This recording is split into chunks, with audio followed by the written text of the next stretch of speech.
서울시장 보궐선거에서는 두 후보가 두 도시의 부동산 문제가 주된 쟁점으로 떠오르고 있습니다. 두 부동산의 등기를 갖고 취재 기자와 함께 점검해 보도록 하겠습니다. 김필중 기자가 나와 있습니다. 자, 김 기자, 먼저 박영선 후보의 도쿄 아파트 논란부터 살펴볼까요? 네, 이 서류가 박영선 후보 남편이 소유했다는 일본 아파트의 등기입니다. 등기에 따르면 박영선 후보 배우자는 2009년 6월에 이 아파트를 샀습니다. 이어 3년 6개월을 살다가 8년간 임대를 했습니다.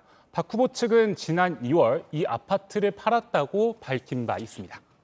그런데 박 후보는 남편이 이명박 정부 때 일본으로 갈 수밖에 없어서 아파트를 샀다 이런 입장 아닙니까? 네, 국민의힘 측도 그런 점은 인정을 합니다. 다만 국민 정서상 맞지가 않다는 겁니다. 오세훈 후보 캠프 측 관계자는 JTBC에 민주당에서 지난 4.15 총선 때 한일전이라며 반일운동을 주장했던 것과는 좀 다른 행동이지 않냐 이렇게 설명을 했습니다.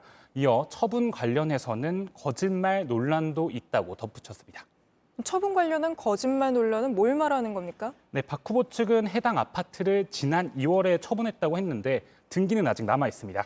이에 대해 박 후보 측은 계약은 했는데 잔금이 남아 있어 등기는 그대로라며 6월 달에 처리가 완료된다고 밝혔습니다. 네, 오세훈 후보의 내곡동 땅 의혹도 정리해 볼까요? 네, 이것도 역시 등기부 등본에 따르면요. 1970년 4월 오 후보 처가가 상속을 받았다고 돼 있습니다.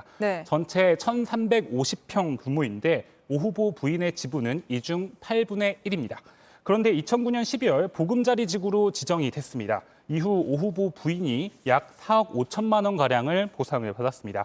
그런데 2009년이면 오세훈 후보가 서울시장일 때라서 민주당에서는 오 후보가 셀프 보상한 것이라고 주장하고 있는 겁니다. 네, 시장할 때 처가 땅이 보금자리에 지정이 됐다 이런 논란이군요. 네, 그렇습니다. 하지만 오 후보 측은 노무현 대통령 때인 2004년에 국민임대주택 최초 계획 때부터 해당 주택은 이미 범위에 포함되어 있었다고 반박하고 있습니다. 네, 그런데 오 후보도 박 후보처럼 해명을 하는 과정에서 거짓말 논란이 있지 않았습니까? 네, 오 후보는 이달 초 관련해 논란이 불거지자 해당 땅을 알지도 못했다 이렇게 설명한 바 있습니다. 그런데 2008년 재산신고 때 해당 땅이 포함됐던 게 드러났던 겁니다. 여기에 대해 오 후보는 처가의 땅이어서 주의 깊게 살피지 못했다 이렇게 해명을 했는데요.